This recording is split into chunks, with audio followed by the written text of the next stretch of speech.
నేను కూడా స్కౌట్ 4 సంవత్సరాలు ఉన్నా. 8th class, 9th class, 10th, SLC 11th class 4 సంవత్సరాలు స్కౌట్లో ఉన్నా.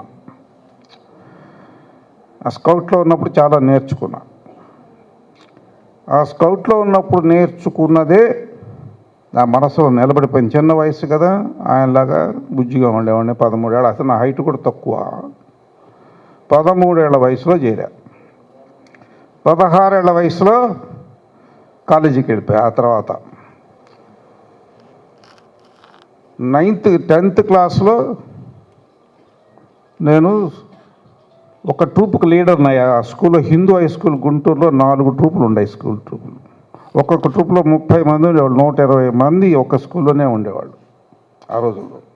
1962లో నా SLC అయిపోయింది. అంటే ఇప్పుడు 38 + 25 ఎంత, టోటల్ 40 + 23 వేసుకోండి. 63 సంవత్సరాల సంగతి నేను చెప్తున్నా. అప్పుడెప్పుడు 65 సంవత్సరాల నాటి సంగతి నేను స్కౌట్గా ఉన్నప్పుడు. ఆ స్కూల్ మొత్తం 120 మంది 130 మంది ఉండేవాళ్ళు. స్కౌట్ లీడర్ అయ్యా. స్కూల్ స్కౌట్ లీడర్ నేనే అప్పుడు SLCలో. అంటే అప్పుడు ఇప్పుడు జూనియర్ ఇంటర్ లాగా స్కౌట్ లీడర్ నేను అక్కడ. నేను చాలా నేర్చుకున్నా. అప్పుడు చాలా కర్రలతో వంతెనలు కట్టేవాళ్ళం.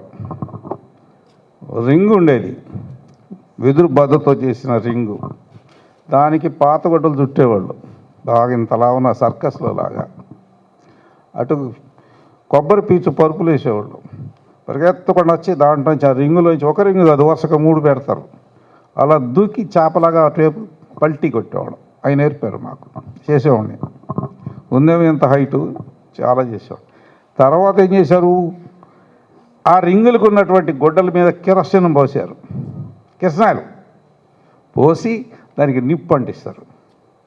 అప్పుడు అది పట్టుకోవాలి కదా ఎవరన్నా. ఇటు పక్కన ఒక పెద్ద వైరు, అటు పక్కన ఒక తీగ పెట్టి, అంత దూరంలో ఒకళ్ళు, అంత దూరంలో ఒకళ్ళు పట్టుకునేవాళ్ళు. 2 రింగులు, నిప్పు మంటలు, బగ మంటలు వస్తుంటాయి. దాంట్లో నుంచి అప్పుడు నేను ఒక్కడనే దూకి, మిగతా వాళ్ళంతా కొద్దిగా భయం కదా మంటలు చూస్తే.